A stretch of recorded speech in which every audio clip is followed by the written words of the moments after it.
আমাদের সমাজে শবে বরাত নামক রাতটি খুব জমজমাটভাবে উদযাপন করা হয় এবং এ উপলক্ষে আমাদের সমাজে অনেক অজ্ঞতা, বিভিন্ন ধরনের বিদাত এবং কুসংস্কার, সাথে সাথে শরীয়ত বিরোধী অনেক ধরনের কাজকর্ম করা হয় যেগুলো সমাজে প্রচলিত রয়েছে, সেগুলো নিয়ে আজকে জানবো ইনশাআল্লাহ।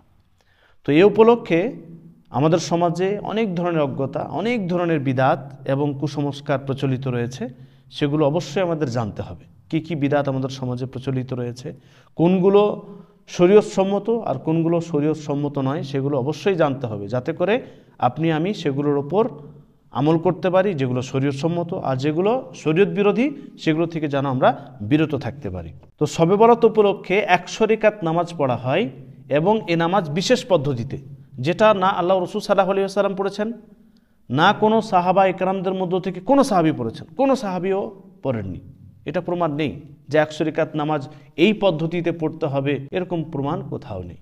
বোঝা গেল যে শবে বরাতকে কেন্দ্র করে, শবে বরাত উপলক্ষে আমাদের সমাজে যে 100 রাকাত নামাজ পড়া হয়, এই নামাজটি শরীয়তসম্মত নয়, বরং এটি বিদাত।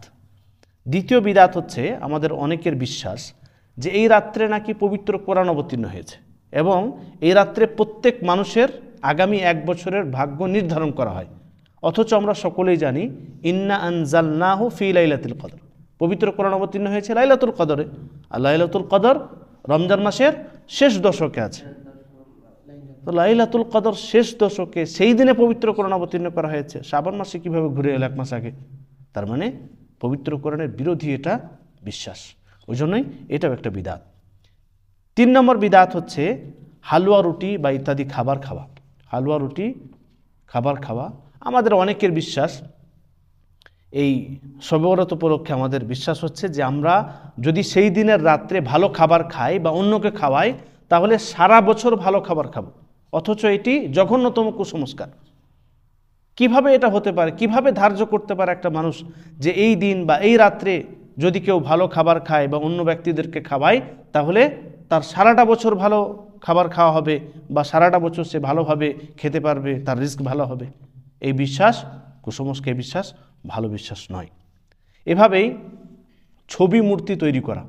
কিভাবে? এই শাবান মাস উপলক্ষে দেখবেন অনেক জায়গায়, অনেক দোকানপাটে বিভিন্ন ধরনের মিষ্টি তৈরি করা হয়, আর সেগুলো মূর্তির মতো দেখতে, দেখতে একদম মূর্তির মতো লাগবে আপনাকে, দেখতে কোনো প্রাণীর মতো লাগবে। অথচ আমরা সকলেই জানি যে প্রাণীর বা কোনো মূর্তির ছবি আঁকা বা মূর্তি তৈরি করা স্পষ্ট শরীয়তে হারাম।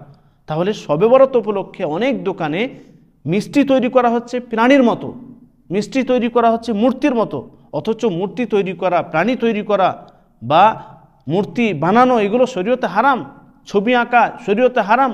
এভাবেই শবে বরাতকে কেন্দ্র করে আমাদের সমাজে দেখবেন কবর জিয়ারত করতে যায় দলে দলে, একসাথে অনেকজন, 10 জন 15 জন একসাথে কবর জিয়ারত করতে যাওয়া।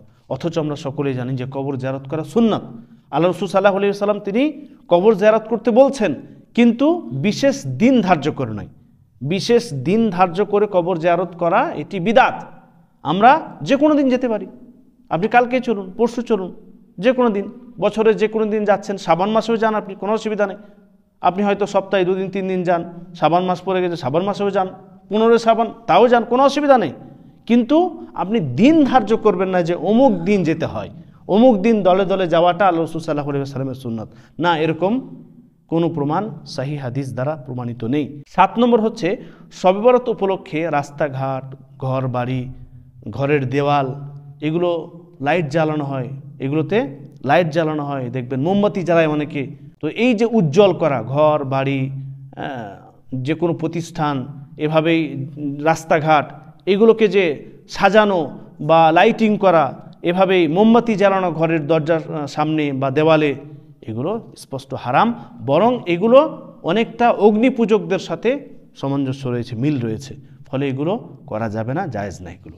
এভাবেই এই রাত্রে নাকি যে সমস্ত আত্মীয় স্বজন মারা গেছে, যে সমস্ত আত্মীয় স্বজন মারা গেছে, সে সমস্ত আত্মীয় স্বজনদের রূহ নাকি আত্মা অপাস আছে, ঘুরে আসে, তারা নাকি এই দিন, অনেকের বিশ্বাস কি, অনেকের বিশ্বাস যে এই রাত্রে যে সমস্ত ব্যক্তির আমাদের আত্মীয়, ভাই বোন, আত্মীয় স্বজন মারা গেছে, তাদের আত্মা ছাড়া পেয়ে যায়, তাদের আত্মা ছাড়া পেয়ে যায়, এবং তারা এই দিন নিজের বাড়িতে এসে নিজের সদস্যদেরকে, নিজের পরিবারের লোকদেরকে দেখা করতে আসে। অথচ এই আকীদা কত যে ভুল আকীদা আল্লাহ তাআলাই ভালো জানেন। আল্লাহ তাআলার কাছে দোয়া করি, হে আল্লাহ, তুমি আমাদের সকলকে সমস্ত ধরনের বিদআত, সমস্ত ধরনের কুসংস্কার এবং সমস্ত ধরনের বাতিল আকীদা থেকে হেফাজত রেখো। আমিন। তাকাব্বাল রব্বুল আলামিন।